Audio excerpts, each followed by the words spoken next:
नमस्ते। नमस्ते। आज हम कानून की दुनिया में थोड़ा गहराई से उतर रहे हैं, बिल्कुल। खासकर उन हिस्सों में जो शायद हम सबकी जिंदगी को कहीं ना कहीं छूते हैं। मेरा मतलब है बेईमानी, धोखाधड़ी और संपत्ति को नुकसान पहुंचाने वाले जो अपराध होते हैं, उनसे जुड़े कुछ कानूनों पर। हाँ, हमारे पास भारतीय कानून की कुछ धाराओं के अंश हैं। ये बताते हैं कि जब कोई जानबूझकर मतलब बेईमानी से किसी को आर्थिक नुकसान पहुंचाता है, चाहे वो कर्ज ना चुकाकर हो या फिर झूठे कागजात बनाकर या किसी की चीज को नुकसान पहुंचाकर, कानून इन चीजों को कैसे देखता है, इस पर बात करेंगे। तो आज का हमारा मकसद क्या है? देखिए, ये जो कानूनी भाषा है ये थोड़ी मुश्किल हो सकती है। हम कोशिश करेंगे इसे आसान शब्दों में समझने की। कौन से काम असल में अपराध है और उनके पीछे कानून की सोच क्या है, क्या इरादा मायने रखता है, कितना नुकसान हुआ, इससे सजा पर क्या फर्क पड़ता है। बिल्कुल। तो चलिए इन सवालों के जवाब ढूंढते हैं। बिल्कुल। और ये समझना जरूरी है कि ये कानून सिर्फ किताबी नियम नहीं है। ये समाज में आप कह सकते हैं भरोसे और एक व्यवस्था बनाए रखने के तरीके हैं। हम देखेंगे कि कानून कैसे बेईमानी और धोखे जैसे इरादों को मतलब पकड़ने की कोशिश करता है और कैसे संपत्ति को सिर्फ एक चीज की तरह नहीं बल्कि किसी के अधिकार और उसके मूल्य से जोड़कर देखता है। तो हाँ, यहाँ इरादा और नतीजा दोनों ही बहुत अहम है। तो पहली स्थिति लेते हैं। मान लीजिए कोई अपना कर्ज चुकाने से बचना चाहता है और उसके लिए गलत तरीके अपनाता है। धारा 321 इसी के बारे में है। यह कहती है कि अगर कोई बेईमानी से या धोखे से अपना या किसी और का कर्ज या कोई देनदारी लेनदारों को मिलने से रोकता है, मतलब जैसे किसी ने उधार लिया है और फिर वो अपना पैसा या प्रॉपर्टी ऐसे छिपा दे कि जिसने उधार दिया है वो उसे वसूली ना कर पाए। ये सिर्फ मतलब चालाकी नहीं है, ये कानून की नज़र में अपराध है और इसके लिए सजा भी है 2 साल तक की कैद या जुर्माना या फिर दोनों। हाँ, और यहाँ ये शब्द बेईमानी से और धोखे से ये बहुत महत्वपूर्ण है। ये साफ करते हैं कि अगर कोई अनजाने में या किसी मजबूरी के कारण कर्ज नहीं चुका पा रहा तो वो एक अलग बात है, लेकिन अगर इरादा ही धोखा देने का है, जानबूझकर ऐसा कुछ किया गया है कि लेनदार को उसका पैसा न मिले, तो ये धारा लागू होती है। और ये सिर्फ 2 लोगों के बीच का मामला नहीं रह जाता, ये पूरे फाइनेंशियल सिस्टम में मतलब जो भरोसे का सिस्टम उस पर चोट करता है। सोचिए, अगर लोग आसानी से अपनी देनदारियों से मुकर जाएं, तो फिर कोई किसी को उधार क्यों देगा? कारोबार कैसे चलेगा? सही बात है, भरोसा ही तो बुनियाद है। हम्म। अच्छा, इसी से मिलता जुलता एक और पहलू है दस्तावेजों में हेरफेर करना। हाँ। धारा 322 इसके बारे में है। ये कहती है कि अगर कोई बेईमानी या धोखे से किसी ऐसे डॉक्यूमेंट पर साइन करता है या उसे बनाता है जो किसी प्रॉपर्टी को बेचने या उस पर कोई भार जैसे गिरवी रखने का दावा करता हो और उस डॉक्यूमेंट में सौदे की कीमत, जिसे कानून प्रतिफल या कंसिडरेशन कहता है, उसके बारे में झूठ लिखा हो या फिर इस बारे में झूठ हो कि प्रॉपर्टी का असली फायदा किसे मिल रहा है, मतलब असली लाभार्थी कौन है। हो तो मतलब प्रॉपर्टी के पेपर्स में गड़बड़ी करना। जैसे मान लीजिए कोई घर बेच रहा है हाँ। और टैक्स बचाने के लिए कागज पर कीमत कम दिखा दी, या फिर ये छुपा लिया कि प्रॉपर्टी असल में किसी और के फायदे के लिए खरीदी जा रही है। ये सब इसमें आ जाएगा। और इसकी सजा तो ज्यादा गंभीर लग रही है, 3 साल तक की कैद या जुर्माना या दोनों। हाँ बिल्कुल, ये सीधे सीधे प्रॉपर्टी के लेन देन में जो पारदर्शिता होनी चाहिए उस पर हमला है। प्रतिफल का मतलब है कि सौदे में क्या लेन देन हुआ, पैसा, कोई और चीज या कोई वादा। अगर इसके बारे में झूठ बोला जाए या ये छुपाया जाए कि असली फायदा किसे मिल रहा है, तो पूरी डील ही शक के दायरे में आ जाती है।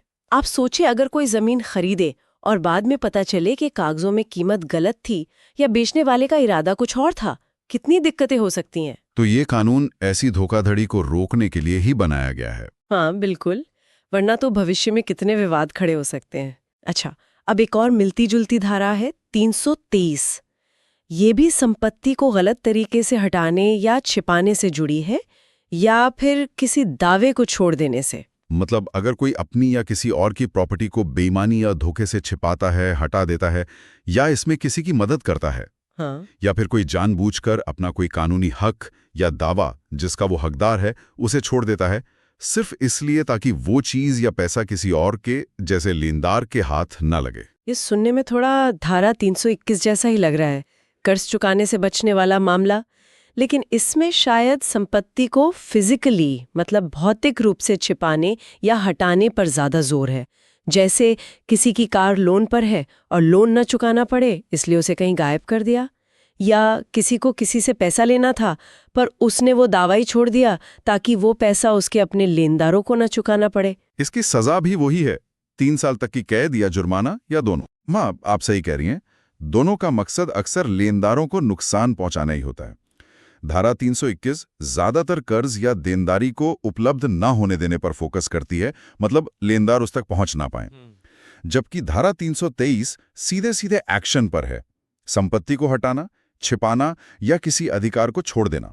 ये शायद थोड़ा ज्यादा व्यापक हो सकता है। ये पक्का करता है कि लोग न सिर्फ सीधे कर्ज चुकाने से बचें, बल्कि अपनी प्रॉपर्टी या अधिकारों का गलत इस्तेमाल करके भी दूसरों को नुकसान न पहुंचाएं। ये एक तरह से कानून से बचने के जो रास्ते हो सकते हैं, उनको बंद करने की कोशिश है। तो ये तीनों धाराएं 321, 322, 323 एक तरह से फाइनेंशियल और प्रॉपर्टी से जुड़ी बेईमानी और धोखाधड़ी के अलग-अलग तरीकों को कवर कर रही हैं। और इन सब में कॉमन बात है गलत इरादा और किसी को नुकसान पहुंचाना। बिल्कुल, बेईमानी से और धोखे से ये शब्द बार बार आ रहे हैं। ये दिखाता है कि कानून सिर्फ एक्ट यानी काम को नहीं देख रहा, बल्कि उसके पीछे की नियत, इंटेंशन को भी देख रहा है। चलिए अब टॉपिक थोड़ा बदलते हैं। अब बात करते हैं शरारत की, यानी मिसचीफ, जिसे धारा 324 में समझाया गया है। वैसे शरारत शब्द सुनने में थोड़ा हल्का लगता है, बच्चों जैसा। हाँ, लगता तो है, लेकिन कानूनी तौर पे ये काफी गंभीर हो सकता है। धारा 324 का सबसेक्शन 1 कहता है कि अगर कोई व्यक्ति किसी प्रॉपर्टी को नष्ट करता है या उसमें ऐसा बदलाव करता है जिससे उसकी कीमत या उपयोगिता, मतलब उसकी वैल्यू या यूटिलिटी खत्म या कम हो जाए, या उसे किसी भी तरह से नुकसान पहुंचाता है, और ये सब वो जनता को या किसी व्यक्ति को गलत तरीके से नुकसान पहुंचाने के इरादे से करता है, या ये जानते हुए करता है कि उसके ऐसा करने से नुकसान होने की संभावना है, तो वो शरारत का अपराधी माना जाएगा। हाँ, ये शरारत शब्द वाकई थोड़ा भ्रामक हो सकता है। ये वो बच्चों वाली शैतानी नहीं है, ये बाकायदा किसी की संपत्ति को जानबूझकर नुकसान पहुंचाने का अपराध है। और यहाँ 2 बातें बहुत महत्वपूर्ण हैं जो कानून खुद साफ करता है, जिन्हें स्पष्टीकरण या एक्सप्लेनेशन कहा गया है। पहला, ये जरूरी नहीं कि अपराधी का इरादा सीधे प्रॉपर्टी के मालिक को ही नुकसान पहुंचाना हो। अगर उसका इरादा किसी भी व्यक्ति को गलत तरीके से नुकसान पहुंचाना है या उसे पता है कि उसके काम से ऐसा नुकसान हो सकता है, तो वो काफी है। अच्छा, मतलब अगर कोई गुस्से में आकर अपने पड़ोसी की गाड़ी का शीशा तोड़ दे, तो उसका इरादा शायद पड़ोसी से बदला लेना हो, सिर्फ गाड़ी को नुकसान पहुंचाना ना हो, पर ये फिर भी शरारत ही माना जाएगा। हाँ, बिल्कुल, क्योंकि उसे पता है कि शीशा तोड़ने से पड़ोसी को गलत तरीके से आर्थिक नुकसान होगा। दूसरा स्पष्टीकरण और भी ज्यादा दिलचस्प है। ये कहता है कि शरारत उस प्रॉपर्टी के साथ भी की जा सकती है जो खुद अपराधी की है या जिसमें वो किसी और के साथ हिस्सेदार है, मतलब जॉइंट ओनरशिप में है, नुकसान पहुंचता हो। जैसे मान लीजिए किसी ने अपनी दुकान का बीमा करवाया है, अच्छा खासा बीमा, और फिर जानबूझकर उसमें आग लगा दी ताकि बीमा कंपनी से पैसा वसूल सके। यहाँ दुकान तो उसी की थी, लेकिन उसने जलाई क्यों? बीमा कंपनी को धोखा देने और गलत तरीके से नुकसान पहुंचाने के इरादे से। तो ये शरारत होगी। अच्छा। या फिर जैसे 2 भाई हैं, एक खेत के मालिक हैं, एक भाई गुस्से में आकर फसल काटकर जला देता है ताकि दूसरे भाई को नुकसान हो। ये भी शरारत है। उसने अपनी हिस्से की फसल भी जलाई, पर इरादा दूसरे को नुकसान पहुंचाना था। समझ गई। तो मतलब अपनी संपत्ति पर भी आपका अधिकार अनलिमिटेड नहीं है, अगर उसके इस्तेमाल से दूसरों को गलत नुकसान पहुंचता है। कानून में इसके कुछ उदाहरण, इलस्ट्रेशंस भी दिए गए हैं, शायद उनसे बात और साफ होगी। हाँ, उदाहरण अक्सर कानून की मंशा को समझने में बहुत मदद करते हैं। जैसे एक उदाहरण है, क नाम का व्यक्ति जानबूझकर ख के कुछ कीमती कागजात, जिन्हें वैल्यूएबल सिक्योरिटी कहते हैं, मान लीजिए शेयर सर्टिफिकेट या बॉन्ड, उन्हें जला देता है। उसका इरादा ख को गलत तरीके से नुकसान पहुंचाना है। तो ये तो सीधा मामला है, क ने शरारत की है। हाँ, ये तो साफ है। एक और उदाहरण था कि क को पता है कि उसका कर्ज चुकाने के लिए उसकी प्रॉपर्टी जब्त होने वाली है, तो वो लेनदार ख को नुकसान पहुंचाने के लिए, ताकि ख अपना पैसा वसूल न कर पाए, अपनी ही प्रॉपर्टी नष्ट कर देता है। यहाँ भी क ने शरारत की। ये वही बात हुई जो आप कह रहे थे, अपनी संपत्ति नष्ट करना भी अपराध हो सकता है। क और ख मिलकर एक घोड़े के मालिक हैं। क ख को गलत तरीके से नुकसान पहुंचाने के इरादे से उस घोड़े को गोली मार देता है। क ने शरारत की है। ये दिखाता है कि साझा संपत्ति के प्रति भी आपकी जिम्मेदारी बनती है। आप उसे सिर्फ इसलिए नुकसान नहीं पहुंचा सकते कि उसमें आपका भी हिस्सा है। ये उदाहरण वाकई दिखाते हैं कि शरारत का दायरा कितना बड़ा है। किसी चीज को पूरी तरह बर्बाद करने से लेकर उसकी कीमत या उसके काम करने की क्षमता को कम करने तक सब इसमें आ सकता है। जैसे शायद किसी की बर्फ की फैक्ट्री में जाकर बर्फ पिघला देना, क्योंकि इससे उसकी उपयोगिता खत्म हो गई। ये भी शरारत हो सकता है। हाँ, बिल्कुल हो सकता है। अगर इरादा नुकसान पहुंचाने का था और नुकसान हुआ। मुख्य बात है गलत इरादा, मतलब गलत तरीके से हानि या नुकसान पहुंचाने का इरादा, या ये जानते हुए कि ऐसा होने की संभावना है।